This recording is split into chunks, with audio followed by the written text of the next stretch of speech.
আমাদের আল্লামা সাইদি রহমতুল্লাহি আলাইহি একটা কথা বলেছেন যে লস অ্যাঞ্জেলেসের মধ্যে এত বেশি পরিমাণ জিনা ব্যভিচার হয়, একটা সময় আল্লাহ পাক এমন হয় যে অঞ্চলের মধ্যে গুনাহ ব্যভিচার বেড়ে যায়, সেই অঞ্চলকে আল্লাহ রাব্বুল আলামিন আযাব দিয়ে, গজব দিয়ে, ভূমি ধস দিয়ে একদম চুরমার করে দেয়। চিল্লা বলুন ঠিক না ঠিক? আমরা দেখতে পাচ্ছি সেই আলামত। আল্লাহ রাব্বুল আলামিন গায়েব জানেন, কিন্তু কোনো আলেম, কোনো নবী রাসূল গায়েব জানেন না। বিশ্বাস করেন? হ্যাঁ, গায়েব জানেন না। পৃথিবীর কোনো নবী রাসূল, কোনো মানুষ গায়েব জানেন না, কিন্তু ওনারা মাঝে মধ্যে এমন কিছু কথা বলেন আল্লাহর সাথে সুসম্পর্ক হওয়ার কারণে পরবর্তী সময় যখন এমন কিছু আলামত ঘটে তখন আমরা বলি আসলে আল্লাহর ওলি যা বলে যায় এগুলো একটা না একটা সময় এগুলো গিয়ে বাস্তবায়িত হয়। যেমন আমাদের এই আল্লামা বলেছিলেন, আল্লামা সাইদি রহমতুল্লাহ আলাইহি বলেছিলেন যে লস অ্যাঞ্জেলেসের মধ্যে এত বেশি পরিমাণ জিনা ব্যভিচার হয়। আর তিনি কখন বলেছেন?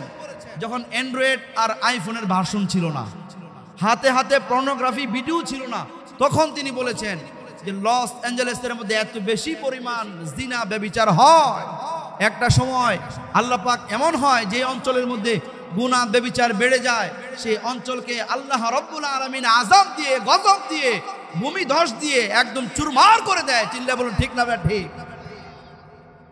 আমরা দেখতে পাচ্ছি সেই আলামত। এই লোকটা বলে গিয়েছে, কত খবরে শুয়ে আছে। উনি যদি একটা বার আমরা জানাইতে পারতাম, হুজুর আপনি কি বললেন, আজ থেকে 20 বছর পর এটা বাস্তবায়ন হচ্ছে, ওনাকে কে কবর থেকে উঠায় নিয়ে আসবে? পারবো ওনার সাথে আমরা কথা বলতে? পারবো না। আল্লাহ জান্নাত নসিব করুন, বলুন আমিন। এই জন্য বর্তমান সমাজের মধ্যে এই জিনা ব্যভিচার এমন ভাবে বেড়ে গিয়েছে, আমার তো সন্দেহ হয়, আমার ভয় লাগে, না জানি সেই লস অ্যাঞ্জেলেসের আগুন জ্বলতে জ্বলতে জ্বলতে জ্বলতে জ্বলতে জ্বলতে আপনাদের নোয়াখালী পর্যন্ত চলে আসে। এটা কি আপনারা বিশ্বাস করেন? হ্যাঁ, বিশ্বাস করেন?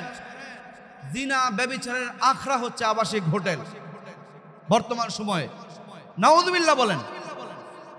এই দেশের মধ্যে যদি ইসলামিক কোনো হুকুমত, ইসলামী কোনো ঐক্যজোট, ইসলামী কোনো দল, অলরেডি আমরা দেখেছি জামাতে ইসলাম এবং চরমনাই পীর সাহেব, দুই আমির একসঙ্গে ঐক্যজোট হয়েছে। আলহামদুলিল্লাহ বলেন। আমরা চাই আমাদের মুরব্বী যারা আছে আমাদের ছায়া হয়ে, ওনারা ঐক্যবদ্ধ হয়ে আমাদের সবাইকে নিয়ে এই বাংলার জমিনেরকে আগামীর বাংলা হবে সম্পূর্ণ আল কুরআনুল কারীম। চিল্লা বলুন ঠিক না ঠিক? আমরা লূত আলাইহিস সালাতু ওয়াস সালামের সেই ভূমিকে উল্টায় দেওয়ার দৃশ্য আমরা দেখতে চাই না। আমরা চাই না। আমরা আমেরিকার সুরক্ষিত নগরী সেই লস অ্যাঞ্জেলেসের মধ্যে আগুন যেভাবে তাদেরকে আঁকড়িয়ে ধরেছে, আমরা সেই আগুন বাংলার জমিনে আমরা চাই না। চিল্লা বলুন ঠিক না ঠিক? এই জন্য আমি আপনাদেরকে বলবো, কোরআন সুন্নাহ অনুযায়ী যদি আমরা আমল সামাজিকভাবে বাস্তবায়ন করতে পারি তখন বুঝবেন যে ইসলামটা কত সুন্দর। কিন্তু আমরা তো কোরআনকে রেখে দিয়েছি ধর্মীয় গ্রন্থ, বাস স্রেফ, তার বাইরে কোনো আলোচনা করা যাবে না। এক।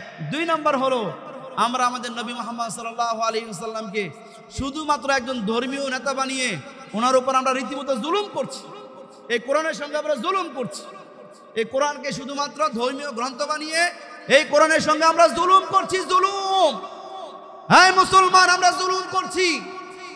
আর আমাদের নবীকে শুধুমাত্র একজন ধর্মগুরু বানিয়ে, আমাদের ধর্মের হুজুর বানিয়ে, ধর্মের নবী এবং রাসূল শুধু এতটুকু সীমাবদ্ধ রেখে আমরা আমাদের নবীর উপরও জুলুম করছি। চিল্লায় বলুন ঠিক না ঠিক? এরপর আমাদের ধর্মটাকে শুধুমাত্র ইহুদি খ্রিস্টানরা যেরকম ধর্ম পালন করে, হিন্দু বৌদ্ধ নাসারা যেভাবে ধর্ম পালন করে, আমাদের ইসলামটাকে শুধুমাত্র একটি ধর্ম বানানোর কারণে আজকে এই জাতির এই অধঃপতন। চিল্লায় বলুন ঠিক না ঠিক? এই জন্য দেখবেন উলামায়ে কেরাম যদি কোরআন সুন্নাহ ভিত্তিক রাজনৈতিক আলোচনা করে, পাশ থেকে কাউন্টার দেয় অনেক রাজনৈতিক নেতারা। ঠিক না ঠিক? আমরা পড়াশোনা করে ডিগ্রি নিয়েছি, উচ্চ অর্জন করেছি, তারপরে এই চেয়ারে এসে বসছি। এমন না যে ওই পান চাপাইতে চাপাইতে এখানে এসে বসছি। আমরা 2-4টা কথা বলবো মন খুলে। এই দেশের মধ্যে কি যার তার বিরুদ্ধে, যার তার ব্যাপারে ওপেনিং কথা বলার অধিকার কি আমাদের নাই? কথা বলেন, আছে না নাই? আছে। দেখবেন সারা বাংলাদেশের মধ্যে ওই মিজানুর রহমান আজহারী ভাইয়ের প্রোগ্রামের মধ্যে লোক কেন বেশি হয়? না, হওয়া যাবে না। মিজান তুমি বাংলাদেশ থেকে চলে যাও। আল্লামা লুৎফর রহমান সাহেব বলছে শেষ কথা, ফাইনাল কথা, সোজা কথা, এই ছেলে আসবে, বীরের বেশে আসবে, একদম বাংলাদেশকে তছনছ করে দেবে। ঠিক না ভাই? ঠিক। তো বাংলাদেশকে আমাদেরকে সীমাবদ্ধ করে রাখা যাবে না। আমরা ভোটের সময় গিয়ে কি করি? আমরা এক একজন বেঈমানের পরিচয় দিই। বেঈমানের পরিচয় দিই কিভাবে?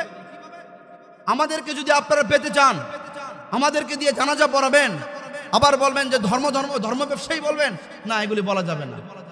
মূলত ধর্ম ব্যবসায়ী তো আপনি হয়ে যাচ্ছেন। আপনার এই আঙ্গুল কার? এই আঙ্গুল কার? আল্লাহর। এই আঙ্গুল কার জন্য রাখবো আমরা? সামনে থেকে কখনো যদি সিল লাগাই তাহলে কার জন্য লাগাবো? আল্লাহর জন্য। 500 টাকার বিনিময়ে এই সিলটাকে বিক্রি করে দিব? আপনি যেই দলের মন চায় সেই দলের ভোট দেন, কিন্তু আগে একবার দেখবেন এই লোকটা ক্ষমতায় আসলে সে কোরআনের পক্ষে কথা বলবে নাকি কোরআনের বিপক্ষে কথা বলবে। চিল্লায় বলুন ঠিক না? ঠিক।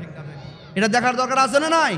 আছে। এই জন্য কোরআন, আমাদের রাসূল এবং ধর্ম, এই তিনটার উপর আমরা জুলুম করে ফেলতেছি। এই জন্য আজকে আমাদের এই অধঃপতন।